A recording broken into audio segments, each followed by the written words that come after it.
So Ayyappa మాల వేసుకోవడం వల్ల ఫిజికల్గా కానీ మెంటల్గా కానీ బాగుంటుంది అంటారు. అయ్యప్ప దీక్ష ఒక బ్యూటిఫుల్ తాంత్రిక్ మెకానిజం. ఓకే, నేను చెప్తాను, అసలు ఆశ్చర్యపోతారు. అయ్యప్ప దీక్షని ఇంత మెకనైజ్డ్గా అందరికీ అందుబాటులో ఒక సిస్టమ్ని తయారు చేసి పెట్టారు. ఫస్ట్ ఫిజికల్గాను, పొద్దున్నే లేవడం, చెప్పులు లేకుండా నడవడం. ఇప్పుడు దేర్ ఆర్ పబ్లిష్డ్ ఆర్టికల్స్, చెప్పులు లేకుండా నేను ఒక థెరపీ చూశాను. వేరు యూఎస్లో వాళ్ళు ఒక బుక్ చేసుకుని, ఒక సెంటర్ బుక్ చేసుకుని చెప్పులు లేకుండా మట్టిలో నడుస్తారు. అది థెరపీ, డబ్బులు కట్టి మరి. సో నేను ఆశ్చర్యపోతాను ఏంటంటే, మనకి హ్యాపీగా ఇక్కడ పని చేసుకుంటాం, మంచిగా చెప్పులు లేకుండా తిరిగేవాళ్ళం బయట. బట్ దాని తర్వాత ఇంట్లలో కూడా మనకి చెప్పులు వచ్చేసాయి. సో చెప్పులు లేకుండా నడవడం, సింపుల్ థింగ్స్ లైక్ ఎవరినైనా చూస్తే స్వామి అనడం. అందరినీ స్వామి అని ఎందుకంటారు? చాలా సింపుల్. అందరిలో నేను ఐ రెస్పెక్టివ్, నీలో నాకు దేవుడు కనిపిస్తున్నాడు, ఐ రెస్పెక్టివ్. మనకి ఎంతవరకు వెళ్ళిపోతారంటే వడ్డించే వాళ్ళని అన్నం పెడితే అన్నం స్వామి అని అట్లా కూడా పిలుస్తారు. అంటే ఎవ్రీవన్ నాకు అందరి సమానంగా దేవుళ్ళలా కనిపిస్తున్నారు. నేను ఎలా గొడవ పడతాను? సో ఫిజికల్గా అందరితో మంచి వాతావరణం తయారు చేసుకుంటాం. పొద్దునే లేస్తాం, చన్నీటి స్నానం. నిజంగా కూడా అసలు మన బాడీలో సింపాథెటిక్ అండ్ పారాసింపాథిక్ సిస్టమ్ని బ్యాలెన్స్ చేసి, ఒక అన్నెసరీ హైపర్ ఎగ్జాజరేటెడ్ స్టేట్లో సింపాథెటిక్ సిస్టమ్ ఉంటే, మన పారాసింపాథెటిక్ని యాక్టివేట్ చేయడానికి కోల్డ్ వాటర్ బాత్ అండ్ తలస్నానం చేయడం 2 times చేయడం, it is proved method. So ఎప్పుడైనా ఇప్పుడు మనకి మీరు గమనిస్తే ఐస్ బకెట్లో కూర్చోవడం, ఐస్ ముక్కలకు ఫేస్ పెట్టుకోవడం, ఇవన్నీ మనకు అయ్యప్ప దీక్షలో పొద్దునే లేచి 5 గంటలకి నవంబర్ టైంలో చేస్తే ఎలా చల్లగా ఉంటుంది. చన్నీటి స్నానం మనకి ఎంత ఎలక్ట్రిసిటీ పెరుగుతుందో బాడీలో. సో అలా ఎలక్ట్రిసిటీ పెరగడం అంటే మన లోపల ఎనర్జీ బాగుంటుంది అని ఐ మీన్. సో అలాగా మన లైఫ్లో చిన్న చేంజెస్ ద్వారా అండ్ ఎవ్రీ లెవెల్ పర్సన్కి, వాడికి జ్ఞానంతో పని లే, వాడికి విద్యతో పని లేదు, వాళ్ళు ఎన్నెన్ని శ్లోకాలు చెప్తారు పని లేదు, వాళ్ళకి ఏ యజుర్వేదంలో ఏ ఋగ్వేదంలో ఏ రుక్కులు ఉన్నాయి చెప్పనవసరం లేదు. అయినప్పటికీ అలాంటి వాళ్ళకు కూడా దైనందిన జీవితంలో రెగ్యులర్ లైఫ్లో ఎలా వాళ్ళని వాళ్ళు ఉద్ధరించుకోవచ్చు. అండ్ నమ్మరు మీరు, చిన్న లెవెల్ మనకే అంటే డబ్బు విషయంలో చిన్నగా ఉన్నవాళ్ళు చెప్తున్నా, గుడిసెల్లో ఉన్నవాళ్ళు కూడా అమ్మకి రెస్పెక్ట్ ఇస్తాడు, ఆ టైంలో మందు మానేస్తాడు. అసలు మిరాక్యులస్గా ఇతనా మానింది అనిపిస్తుంది. మెడలో ఇట్లా మాల పడగానే అసలు అమ్మ స్వామి అంటాడు, స్వామి అంటే అందరినీ. అటు బాగా రిచ్ ఉన్న పీపుల్, నేను పెద్ద ఫిల్మ్ స్టార్స్, డబ్బులు వాళ్ళకి లేని డబ్బు లేని వాళ్ళ కింద నేల మీద పడుకోవడం చూసాను. సో పాయింట్ ఈజ్ ఎవ్రీవన్ని కనెక్ట్ చేయగలిగిన సింపుల్ ఫిజికల్ రూల్స్. దాంతోపాటు అందరితో పాటు కింద కూర్చుని భోజనం చేయడం. ఓకే, అన్నము తినేటప్పుడు దాన్ని ఒక పవిత్రంగా ప్రసాదములాగా భావించి తినడం. నిజంగా అన్నము యజ్ఞం అంటాం. మన కడుపులో అగ్ని నాకు ఆకలి వేస్తోంది అని వైశ్వానరుడు అడుగుతుంటే, యు పుట్ అన్నం యాజ్ అన్ యజ్ఞం. అయ్యప్ప పూజల్లో చూస్తాం, అన్ని ప్లేట్లో వడ్డించాక స్వామికి చెప్పి నువ్వు ఒక యజ్ఞములాగా ముందు ఫస్ట్ ఒక ప్రాసెస్ లాగా నువ్వు తినడం అనేది అలవాటైతే శరీరానికి ఫిజికల్గా డిసిప్లిన్ వచ్చి తీరుతుంది.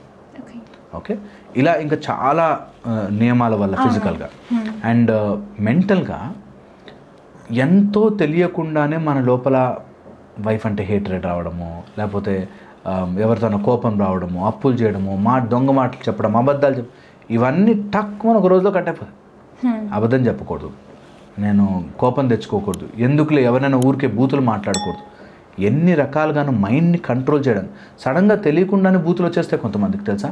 మాట్లాడుతూనే బూతులు మాట్లాడేస్తారు. అలాంటి వాళ్ళందరూ కూడా అసలు ఆ కంట్రోల్ చేయడానికి మైండ్ని ఫస్ట్ గ్రిప్ తెచ్చుకుంటుంది. అండ్ నిరంతరము అయ్యప్ప స్వామి మీద ఎప్పుడైనా గమనించి చూడండి. ఓకే, అయ్యప్ప విగ్రహం is a typical structure. Ayyappa మిగతా దేవుళ్ళలో ఉన్నట్టుగా పొజిషన్ కాకుండా ఒక పట్ట బంధము కట్టుకుని ఒక టిపికల్ స్ట్రక్చర్లో కూర్చుని ఉంటాడు. అంటే నేను ఈ ఫిజికల్గా ఉండే ఈ సెన్సరీ ప్లెజర్స్ నుంచి వెనక్కి వచ్చి ఒక దీక్షలో ఉన్నాను. ఏ రోడ్ మీద ఏ అమ్మాయి కనిపించినా ఇట్లా చూసి, ఓకే, అలాంటి మైండ్ సెట్లో లేని నేను బ్రహ్మచర్యంలో ఉన్నాను. ఒక beautiful mechanism where I control my senses. ఏ అమ్మాయి కనిపించినా నాకు తల్లిలాగా, నాకు ఒక చెల్లిలాగా, నాకు అసలు నెగిటివ్ ఆలోచన రాకుండా అలాంటి మైండ్ కంట్రోల్ మెకానిజము అయ్యప్ప దీక్షలో ఏర్పడుతుంది. ఒక మొత్తం యూత్ని బ్రహ్మచర్యంలో కంట్రోల్ చేయాలంటే ఎంత గ్రేట్ సిస్టమ్, ఎంత గ్రేట్ సిస్టమ్. ఎవరినైనా సరే బ్రహ్మచర్యంలో కంట్రోల్ చేసి వాళ్ళు చేసే పని మీద, అందులో మీరు నమ్మరు, పోలీస్ డ్యూటీ చేస్తూ అయ్యప్ప దీక్ష చేస్తారు. ఏ జాబ్ని ఆపలేదు. నీ ఉద్యోగము, నీ ఉద్యోగ ధర్మము చాలా ఇంపార్టెంట్ అని చెప్పి నువ్వు గనక అయ్యప్ప దీక్ష చేయాలి అంటే నువ్వు పోలీస్ డ్రెస్ వేసుకుని చెయ్యి, నీ జాబ్ చాలా ముఖ్యమని చెప్పి. సో మనని ఒక సిస్టంలో తయారు చేసి మైండ్ని ఒక రిథంలోకి తీసుకొస్తుంది. ఓకే, దీంతోపాటు ఎప్పుడైనా ఏదైనా బై ఛాన్స్ మనకు తెలియకుండానే ఎప్పుడో పాపాలు చేసి ఉంటే, ఏదైనా ఉంటే, తప్పుడు మాట్లాడుంటే, ఎవరైనా తిట్టి ఉంటే ఇంటికి పిలిపించి కాళ్ళకి దండాలు పెట్టిస్తారు. ఏ స్వామి కనిపించినా కాళ్ళకి దండం పెట్టాలి. వాడు పెద్ద పేద, డబ్బున్నోడు డబ్బు లేనోడు ఏముండవు, కాళ్ళకి దండం పెట్టాల్సింది. వాడికి ఇంకా కులం, మతం, జాతి వీటితో సంబంధమే లేదు. అలాంటి ఒక బ్యూటిఫుల్ మెకానిజము ఇంతమంది మేల్ పాపులేషన్ని ఇట్లా ఒక సిస్టంలో కట్టిపడేసిందంటే ఎంత పవర్ ఉంటే అవుతుంది, ఎంత పవర్ ఉంటే అవుతుంది, ఎక్కడైనా చేయగలుగుతారు అసలు. అలాంటి ఫెంటాస్టిక్ మెకానిజము అయ్యప్ప స్వామి దీక్ష. ఫిజికల్గా అటు కొండ ఎక్కడము, దర్శనం, జ్యోతి దర్శనం చేసుకోవడం ఒక మెథడాలజీ. మెంటల్గా నీ లోపలే అలా మెడలో మాల చెస్ట్కి తగులుతూ ఉంటే తెలియకుండా ఒక బ్యూటిఫుల్ ఎనర్జీ వస్తుంది మనకి. ఎలాంటి వాళ్ళు, కోపిష్టోళ్ళు, తాగుబోతులు, అసలు కంట్రోల్ చేసుకోలేని వాళ్ళు, నోరెత్తితే బూతులు మాట్లాడేవాళ్ళు, అలాంటి వాళ్ళందరూ మన ఒక్క మెడలో మాల పడగానే కంట్రోల్, చాలా కంట్రోల్లో ఉంటారు. అసలు that's the beauty of Ayyappa. ఆ ఒక్క మెడలో అయ్యప్ప డాలర్ ఇట్లా పడగానే ఒక టైప్ ఆఫ్ ఎనర్జీ సిస్టమ్ తయారవుతుంది. అండ్ చాంటింగ్ చేసుకుంటూ స్వామి ఏ శరణం అయ్యప్ప అంటూ, శరణము అనే ఒక మంత్రం వల్ల బ్యూటిఫుల్ థింగ్స్ మారుతాయి. ఓకే, సో ఇది ఫిజికల్గా. ఇంకా స్పిరిచువల్గా చాలా అలైన్మెంట్ అవుతుంది. స్పిరిచువల్గా అయ్యప్ప దీక్ష ఈజ్ ఎ మిక్స్చర్ ఆఫ్ భక్తి, జ్ఞాన అండ్ కర్మయోగం. అన్ని రకాలుగాను కలిసి వచ్చేది అయ్యప్ప దీక్ష. భక్తి ఆటోమేటిక్గా అయ్యప్ప స్వామి స్వామి స్వామి స్వామి అనే భక్తి. శ్రీరామచంద్రుని చూడడానికి హనుమంతులు వారు పడ్డట్టుగా రామ రామ రామ రామ అంటూ, అలాగే అయ్యప్ప అయ్యప్ప స్వామియే శరణం అయ్యప్ప అనే మంత్రం ఒకటి. దాంతోపాటు తెలియకుండానే అయ్యప్ప గురించి తెలుసుకోవడం, అక్కడికి వెళితే ఎన్నో రకాల ప్రొసీజర్స్, హారతి ఎలా ఇవ్వాలని దగ్గర నుంచి మొదలుపెట్టి మనకి 18 మెట్లు ఎక్కించడము, అదంతా కూడా మనకి జ్ఞానానికి సంబంధించింది ఒక టైప్ ఆఫ్ క్రియ. అండ్ యాక్చువల్గా జ్ఞానము దట్ మనం శబరిమల కొండకు వెళ్ళగానే తత్వమసి, దట్ ఈజ్ ఇన్సైడ్ యూ, నువ్వే అది అని ఒక గొప్ప ఒక మెకానిజంలో నడుస్తుంటుంది అన్నమాట. సో అయ్యప్ప స్వామిని ఎవరైతే జ్యోతి దర్శనం చేసుకుంటారో వీళ్ళంతా టూరిజంలా కాకుండా, కొంతమంది జస్ట్ టూరిజంకి వెళ్తారు. నేను చాలా బాధపడతాను, అట్లా వెళ్ళకండి టూరిజంకి. అయ్యప్ప దీక్ష చేసి వెళ్ళండి. దీక్షలోనే ఉంది అసలు మజా, దీక్షలోనే ఉంది అసలు నీకు తెలిసే సీక్రెట్ అంతా. తత్వం మసి, అరే అక్కడే ఉంది, నీ లోపలే ఉంది, చూసుకో అనే ఒక బ్యూటిఫుల్ మెకానిజము మనకి అయ్యప్ప దీక్ష ద్వారానే సాధ్యం. సో అటు ఫిజికల్గా, మెంటల్గా, స్పిరిచువల్గా అన్ని రకాలుగాను ఈజీ మెథడ్లో ఎవరైనా చేసుకోవచ్చు, ఎలాంటి వాడైనా చేసుకోవచ్చు. చిన్న పిల్లల దగ్గర నుంచి పెద్దవాళ్ళు, 70 ఏళ్ళ వయసు వాళ్ళు కూడా చేసుకోవచ్చు. అమ్మాయిలు అబ్బాయిలు అందరూ చేసుకోవచ్చు. అలాంటి బ్యూటిఫుల్ మెకానిజం అయ్యప్ప దీక్ష. సార్ అలాగేంటంటే అయ్యప్ప దీక్ష ఎవరైతే చేయాలంటే మాల వేసుకోవాలి అనుకుంటారో వాళ్ళు ఏంటంటే మెయిన్గా బ్లాక్ కలర్ దుస్తులు ఉంటాయి కదా, సో అవే వేసుకుంటారు. నల్లటి వస్త్రాలు ఎందుకు ధరిస్తారంటే సో మెనీ రీజన్స్. అందులో మళ్ళీ అదే ఫిజికల్ అండ్ అట్లా. ఫిజికల్గా ఏంటంటే తొందరగా మాసిపోకుండా ఉంటాయి, అడవిదారి వెళ్తాము, ఆ కొండల ప్రాంతాల్లో వెళ్తాము, అదొక మెథడాలజీ. రెండోది వచ్చేసి మనకి శని భగవానుడికి అయ్యప్ప మాటిస్తాను అంటాడు. మెయిన్గా శని భగవానుడి యొక్క ఏదో రకంగా కలియుగంలో మనుషుల మీద ప్రభావం ఉంటుంది. నేను ఈ మధ్య అయ్యప్ప పాటలో ఈ మధ్య రాశాను, దినకర తనయుడి స్థితిగతి మార్చి రక్షణ కక్షవు కావా అని. అంటే దినకర తనయుడు సూర్యుడి కొడుకు శని భగవానుడు. శని భగవానుడు ఏదో రూపంలో మనకి మన కర్మ యొక్క ఫలితం ఇచ్చిపోతాడు. మన జీవితంలో మనకు ఏదైనా బుద్ధి నేర్పించాలి అంటే చీకటి గాములు శని భగవానుడు వస్తాడు. చీకటి గాములు అంటే రాహు అండ్ కేతు. అలాగే మనకి ఇలా శని రూపంలో వచ్చి మనకి బుద్ధి నేర్పించిపోతాడు ఆయన భగవానుడు. నిజంగా కూడా సెట్ చేసి లైఫ్లో ఉన్న వాళ్ళందరినీ శని టైంలో వచ్చి సెట్ చేసి అలాంటి కర్మ ఫలితం కూడా తప్పించడానికి అయ్యప్ప స్వామి హెల్ప్ చేస్తాడు. అండ్ ఎవరైతే నల్లటి వస్త్రాలు వేసే స్వామి శరణం అయ్యప్ప అంటారో వాళ్ళకి శని ప్రభావం కూడా తగ్గుతుంది అంటారు. So that is the method. దాంతోపాటు ఎప్పుడైనా వీలు కుదిరి మనం చేసుకోవాలి అనుకుంటే గమనించి చూడండి, బ్లాక్ డ్రెస్కి లెస్ అట్రాక్షన్. ఆరెంజ్ కానీ ఫ్లేరీ గ్లేరీ కలర్లో గ్లేర్ కొట్టే దాంట్లో ఉండే కంటే నువ్వు కొంచెం మెలోడౌన్ చేసుకుని, ఓకే, నీ శరీరం అంత ఇంపార్టెంట్ కాదు, నీ శరీరము దీని మీద వ్యామోహమే ఎంతసేపు నడిచేదానికంటే యు గో ఇన్ టు నీ శరీరము కాదు, నీ బట్టలు కాదు ఇంపార్టెంట్ అనేదానికి బ్లాక్ ఒక సంకేతంగా చెప్తారు. సో ఇలా వేరియస్ రూల్స్ ప్రకారం నలుపు వస్త్రాలు, అండ్ నలుపు వస్త్రాలు అన్నిటికంటే easy to maintain. Okay, so అందరికీ కూడా ఉపయోగపడేటట్టు. సో అట్లా సార్, అయ్యప్ప మాల అనేది సో ప్రతి ఒక్కరు వేసుకుంటున్నారు. బట్ ఏంటంటే సాఫ్ట్వేర్ పీపుల్స్ అనేవి చాలా తక్కువ వేసుకుంటారు. ఎందుకంటే సాఫ్ట్వేర్ డాక్టర్స్ ప్రొఫెషన్స్లో మేబీ టైం దొరకకపోవడం ఒకటి, ప్లస్ మనకి తెలియకుండానే డోంట్స్ ఎక్కువైపోయి. అంటే అది చేయకూడదు, ఇది చేయకూడదు, ఆ టైంలో ఇలా ఉండకూడదు అలా ఉండకూడదు అని బెదిరించడం వల్ల చాలామంది వెనకడుగేస్తారు. నేను ఎంతోమందిని చూశాను సాఫ్ట్వేర్ అయి ఉండి చేసి వాళ్ళు కొండలకు వెళ్ళి నడిచి వచ్చిన వాళ్ళు చాలామంది ఉన్నారు. అయితే ఎందుకు వాళ్ళ పర్సంటేజ్ తక్కువ అవుతుంది అంటే మెయిన్గా వాళ్ళ టైమింగ్ సెట్ కాదని, లేకపోతే ఏదో ప్రాజెక్ట్స్ ఉంటాయని, ఎమర్జెన్సీ వర్క్ అని, ఇట్లాంటి వాటికి. రెండోది ఈ అవగాహన లేక that your office job is important. మన అయ్యప్ప దీక్ష ఉన్నాం కాబట్టి అవన్నీ వదిలేయాలి అని లేదు. ఓకే, చాలామంది ఆ డౌట్లో ఉంటారు. ఇంకా నేను ఆఫీస్ పనిలో బిజీగా ఉంటానండి, నాకు టూర్స్ ఉంటాయి కాబట్టి నేను అయ్యప్ప దీక్ష చేయలేనని. నేను చెప్తున్నాను కదా, మీ జాబ్ మీదే, అయ్యప్ప దీక్షే. సో చేసుకోవచ్చు, అది ప్రాబ్లం కాదు.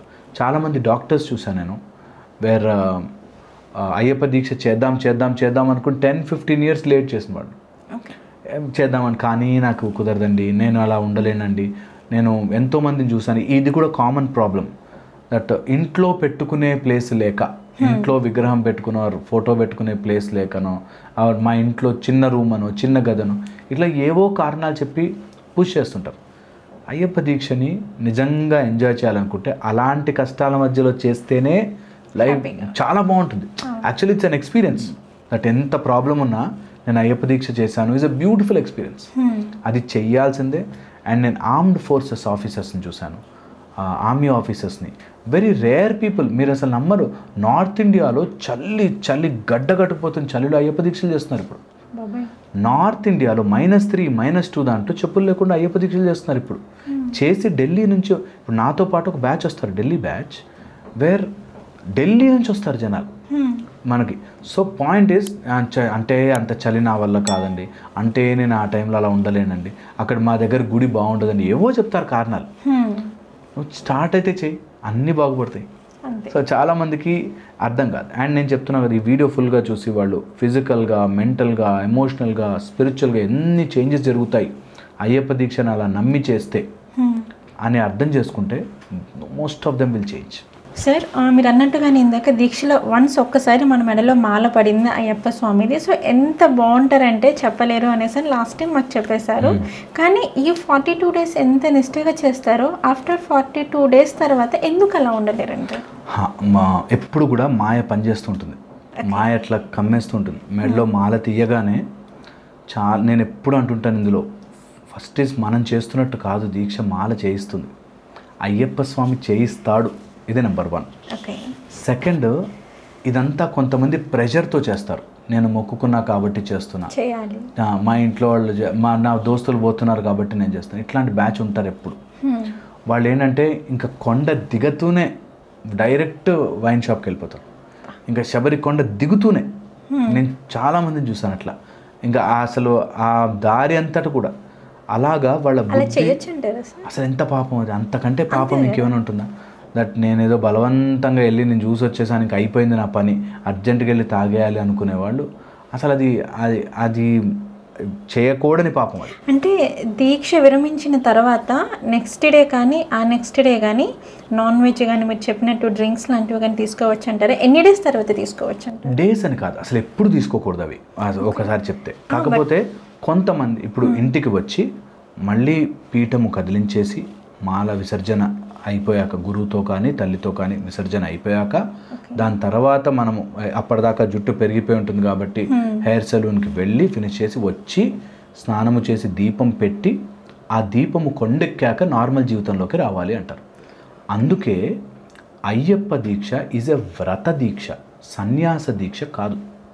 చాలామందికి అర్థం కాదు ఏంటంటే, ఇప్పుడు మళ్ళీ వెనక్కి వచ్చాక ఇంకా నేను మొత్తానికి ఆల్కహాల్ మానేయాలా అనేటట్టు ఉంటారు, వారు మొత్తానికి సిగరెట్ మానేయాలి.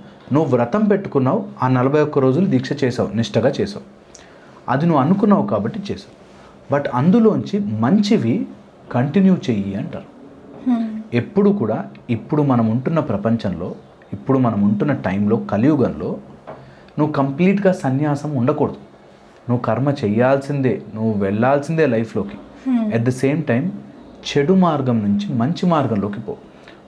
మా గురువు గారు మాకు నేర్పించిన మీద, శబరిమల కొండకి వెళ్తావు కదా, ఏదైనా ఒక్క బ్యాడ్ థింగ్ వదిలే, ఏదైనా ఒకటి సిగరెటా వదిలే, ఏదైనా ఒక బ్యాడ్ థింగ్ ఆ సంవత్సరముతో నేను దానికి స్వస్తి. నేను చూసాను ఒక ఆయన్ని, నేను ఎన్నోసార్లు చెప్పాను, నాకు అది చాలా ఇన్స్పిరేషన్ అనిపిస్తుంది. అక్కడే అక్కడ కూర్చొని ఏడ్చేశాడు. నేను దండం పెట్టుకుంటున్నానండి, ఎప్పుడు మా ఆవిడని తిడుతూ బాధ పెడతాను, దాంతో ప్రేమగా మాట్లాడలేదండి. ఈ రోజు నుంచి నేను అనుకుంటున్నానంటే ఇంకా నా లైఫ్లో నా భార్యను తిట్టను. Such a great change in life. అసలు ఆమె అయితే అయ్యప్ప తప్ప ఇంకొక స్వరూపం కనిపించింది, ఆమె అంత నమ్ముతుంది ఇప్పుడు. సో పాయింట్ ఇది, నీ లైఫ్లోని పాజిటివిటీని చేంజ్ చేసుకోవచ్చు. సో ఇంకా అది అయిపోయింది కాబట్టి, నేను ఆ ఫోటో తీస్తాను కాబట్టి ఇంకా నా మైండ్ అంతా పాడు చేసుకునే కంటే, అన్నీ ఒకసారి మారలేము కాబట్టి, బికాస్ మనుషులము అంత ఈజీగా వదలదు మాయ కాబట్టి, ఒక్కొక్కటిగా వదిలిపెట్టండి. ఒక 20 సంవత్సరాలు శబరికొండకి వెళ్తే 20 బ్యాడ్ థింగ్స్ వదిలేసారు. నీ లైఫ్ ఎంత ట్రాన్స్ఫర్మేటివ్ అవుతుందో, ఎంత బ్యూటిఫుల్గా ఉంటుందో. నేను ఒక అతన్ని చూశాను, స్టేజ్ మీదకి వెళ్ళి మాట్లాడాలంటే భయపడతాడు. ఆ భయాన్ని వదిలేశాడు. నేను ఎక్కడున్నా సరే మాట్లాడతా, ఎవరు నవ్వుకుంటే నవ్వుకొని, తిట్టుకుంటే తిట్టుకొని. అయ్యప్పకి చెప్పేశాడు అన్నమాట. ఎంత బ్యూటిఫుల్ మెకానిజం తయారు చేసుకోవచ్చో. చాలామంది దాన్ని అది మిస్లీడ్ అయిపోయి, అది దిగగానే ఇంకా కొండ దిగుతూనే లిక్కర్ వైన్ షాప్కి వెళ్ళిపోయి అండ్ అంతా స్పాయిల్ చేసుకుంటారు. అలా ఎప్పుడు చేయకూడదు. ఎవరికైనా బ్యాడ్ నేమ్ తేవచ్చు, కానీ నీ వల్ల అయ్యప్ప దీక్షకి నలుగురు పాయింట్అవుట్ చేసే బ్యాడ్ నేమ్ తీసుకురావద్దు. మన వల్ల స్వామి దీక్షని ఎవరు బ్యాడ్ అనుకోకూడదు అనేది గుర్తుపెట్టుకోవాలి. చాలామంది కొండలకు వెళ్తూ కూడా దారిలో గొడవలు పడతారు, ఫైట్ చేసుకుంటారు, ప్రసాదాల కోసం గొడవలు పడతారు. ఇలా ఎప్పుడూ చెయ్యకండి. నీ వల్ల అయ్యప్ప దీక్షకి బ్యాడ్ నేమ్ రాకూడదు. ఎక్కడికో వెళ్ళిపోయి తినేసేసి, లేకపోతే సిగరెట్లు తాగి దీక్ష బట్టలు వేసుకుని కొంతమంది సిగరెట్లు, నీ వల్ల అయ్యప్ప దీక్షకి బ్యాడ్ నేమ్ రాకూడదు. అది చాలా చాలా ఇంపార్టెంట్. సో అందుకని 41 days అయ్యాక కూడా స్లోగా మార్పులు చేసుకోవాలి.